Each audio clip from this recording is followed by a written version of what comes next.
ముద్దురు నగేష్ బాబు ఏమన్నా అంటే పచ్చి గొడ్డు మాంసం తిన్నటువంటి మేము అంటరాని వాళ్ళం అయిపోయామరా.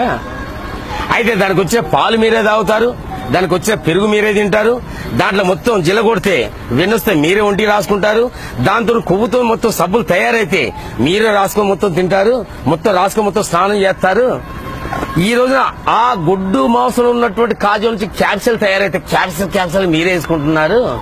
అన్ని సమస్త మొత్తం మీరు తింటూ పచ్చి గడ్డి తిన్నటువంటి గొడ్డు మాంసం తింటే మీ మాల మాదిగలు అంటరాని వాళ్ళు అస్పృశ్యమైనారా?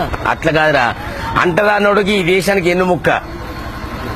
ఆ ఎన్నుముక్క ఏమని చెప్పంటే, రే ఎద్దు కూర తిన్నోడే ఎంతో ముద్దుగున్నాడే, ఎద్దు కూర తిన్నోడే ఎంతో ముద్దుగున్నాడే, ముద్దా పప్పు శాకాహారి బుద్ధిహీనుడైనాడే, ఎద్దు కూర తిన్నోడే ఎంతో ముద్దుగున్నాడే, ఎద్దు కూర తిన్నోడే ఎంతో ముద్దుగున్నాడే, ఎద్దు కూర తిన్నోడే ఎరుఫులైను చేశాడు, ఎద్దు కూర తిన్నోడే బొగ్గు బాయి తవ్వాడు, ఎద్దు కూర తిన్నోడే రైలును కనిపెట్టాడు, ఎద్దు కూర తిన్నోడే ఆనకట్టగట్టాడు, ముద్దా పప్పు శాకాహారి కులాన్ని కనుగొన్నాడు, ఎద్దు కూర తిన్నోడే ఎంతో ముద్దుగున్నాడే, ఎద్దు కూర తిన్నోడే ఎంతో ముద్దుగున్నాడే.